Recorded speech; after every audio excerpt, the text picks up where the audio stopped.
Since the dawn of time, gamers have been used to paying for their games. I mean, it's easy, right? You just walk into your local store, buy your game or games, and leave. So you would think that it would still be that easy today, right? Wrong. Video games nowadays are nothing but microtransaction-filled pay-to-win fests. Hello guys, it's Doterdon here, and today I'm going to be doing something a little bit different. Please excuse the poorly made intro, but I'm just trying to show that I've got something on my mind.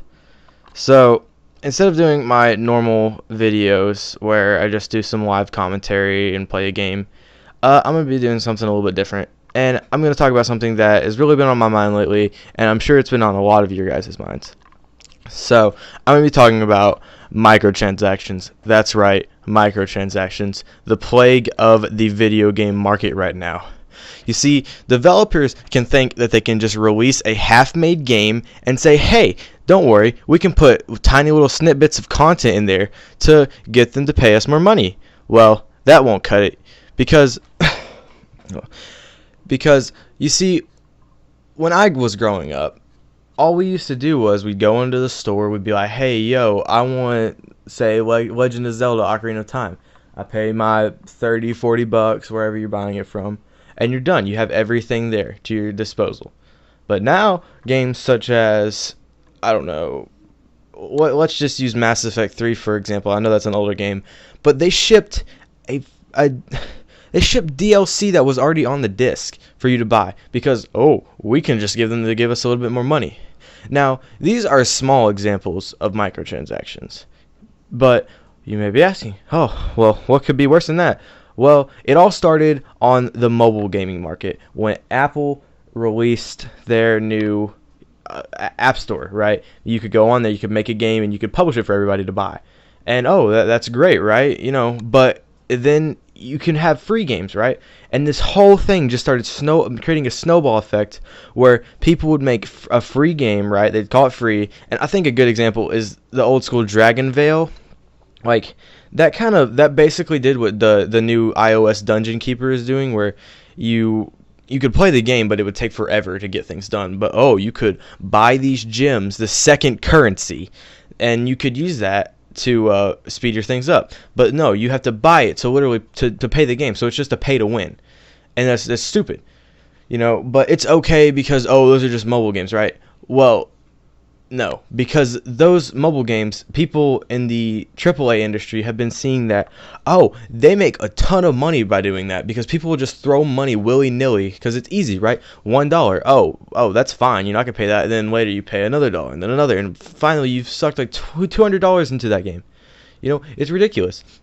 And like the Dungeon Keeper iOS, that's a perfect example.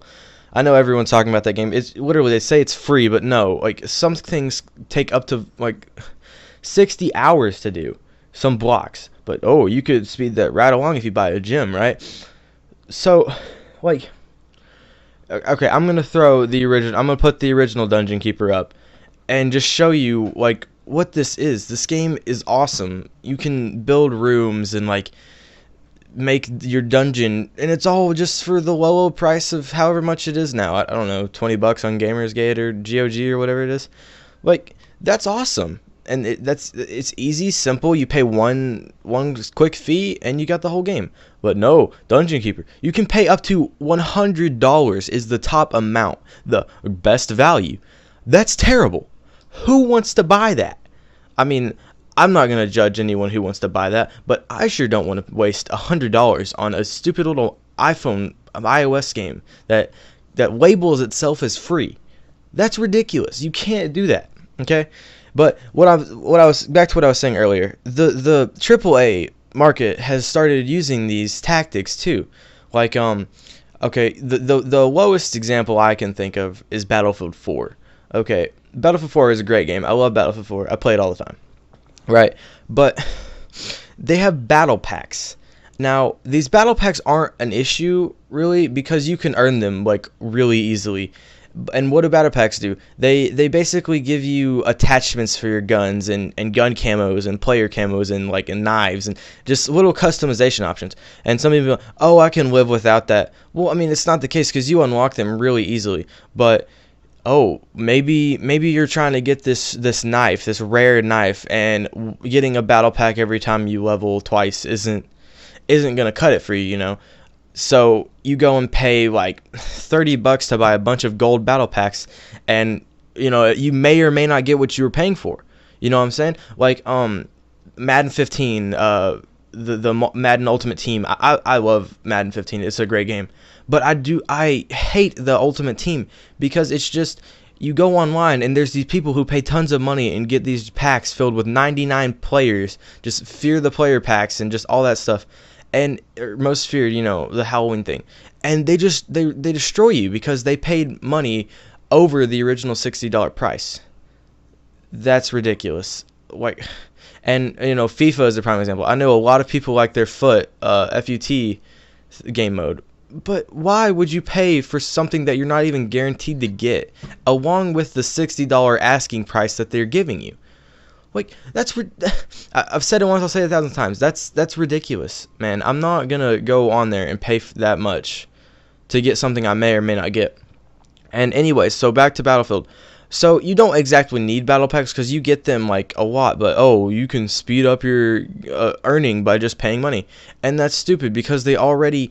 I bought the premium, which along with the original $60 is another $50, bringing the price up to $110 for that game.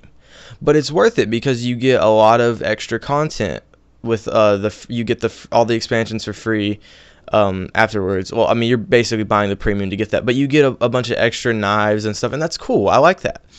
But these people that are paying, like, you can still go ahead and just keep like paying for the battle packs.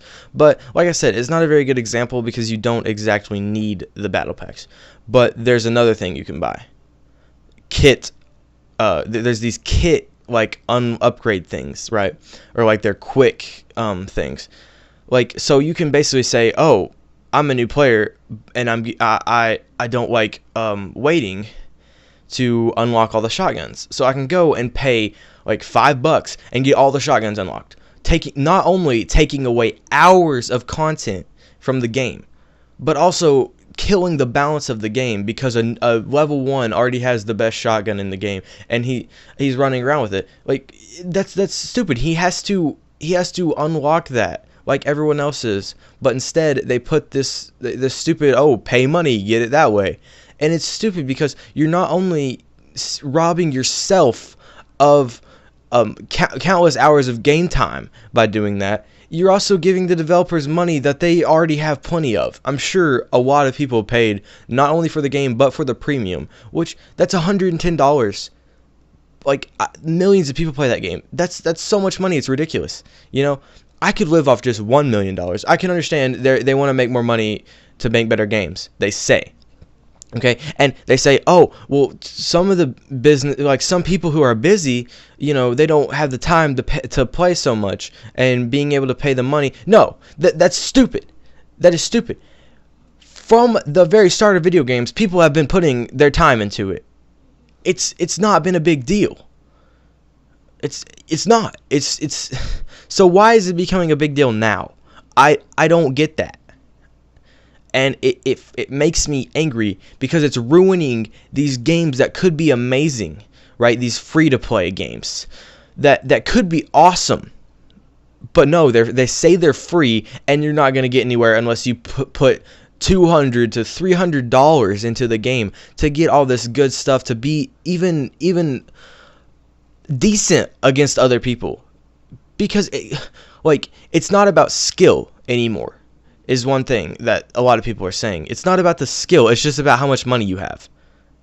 And that's, like I said, that's so, why? You're ruining your games. And the worst part about it is that people still buy these things. People still give the developers, this money. Why? Why would you do that? Okay, Assassin's Creed is another good example. Well, no, okay, I'll talk about something else. So a lot of games now do this double currency thing, right? So you can there's two currencies in the game. There's one that you earn through playing, and you can buy things that way. And there's a second currency that that's only like straight money that you can't earn that any other way than putting money into the real money in the game. And so basically what they're doing is to buy things. Oh, sure, you can play the game and get said coins to buy this, but that takes an absurd amount of time, and it just turns into an all out God, what's the word? Turns out into an all-out grind fest, okay, to get this stuff, which is, it's ridiculous, you know. You're just milking the player for all their money. You're saying, oh, you can get this, but then in turn, it will take an absurd amount of time to where they're just like, yeah, whatever, I'll just buy it.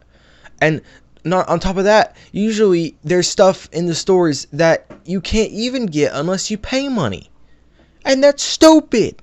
Now you're saying, okay, well, it's a free game. How are they going to get their money? I understand that.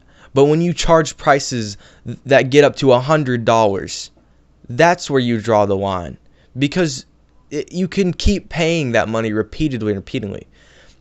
Now, a game that I very love, and a lot of people are beloved, is Skyrim, okay? Skyrim is a great game. And not just Skyrim. Basically any game that Bethesda has released recently. Fallout 3... Fallout New Vegas, and Skyrim, and even Oblivion. Okay, we're excluding the Oblivion horse armor because that was a microtransaction, and that's stupid. But other than that, Bethesda has it right, okay? They release a great, amazing game that has all the content that they could push for it. And then they go out of their way to make more content for the player as an expansion set, like the Dragonborn for Skyrim, or the Shivering Isles expansion for Oblivion, or what's one, Mothership Zeta. I don't know, I haven't played Fallout 3 in forever, but you know, and they charge just one straight $15 price for countless more hours of gameplay, and it's worth it because you only pay once and you get what you wanted, and it's a great business model, and I think a lot more people would success over, you know, they would have more success if they did stuff like that. But no, because people will give them the money, you know, their hard-earned cash, like hundreds of dollars just to get somewhere a bit quicker, it's ruining the gaming industry, in my opinion. I think that they're ruining it. It's awful. Why are they doing this? I'll never understand it. But of course, a lot of people won't understand it. It's not logical. They just F you, give me money, basically. I don't care about my consumers. I don't care about the people who are giving me this money, as long as I'm getting the money. And that's awful. That's back in the day, that was unheard of. And you know, okay, like here's another example. GTA 5, right? GTA 5 was an amazing game. I loved that game. That game was awesome, okay? But it was ruined by the sheer amount of, okay, well, not the single player, but the multiplayer. The multiplayer was fun for a bit, and then you realized to get anywhere in the game, you had to grind like nobody's business to get cars and to get guns that cost so much money. It was absurd. But you could pay real money to get fake money in the game that could, you know, get you somewhere faster. And I mean, Rockstar of all people, Rockstar, they make quality games, and to have them do something like that, who knows what's going to happen now? You know, with the success of GTA 5. I understand GTA 5 is a pretty dated game now. It's about a year old, but come on, that's such a prime example for others to follow, because many have said that, you know, GTA 5 has raised the bar for free roam games, open world games. But when they're putting microtransactions into their game, oh God, all hell is about to break loose. I'm serious. Oh man, I'm scared for what's gonna come. So, you know, I just decided to make this as kind of an awareness, a public safety announcement, if you would if you'd like that, you know, that sounds pretty good. But please, everyone, just quit giving them your money. It would just do the world a favor, do the gaming world a favor. I've been Doterdone. I'll see you guys next time. Hey guys, thanks for watching my video. Check my channel for more, and I love you guys so much.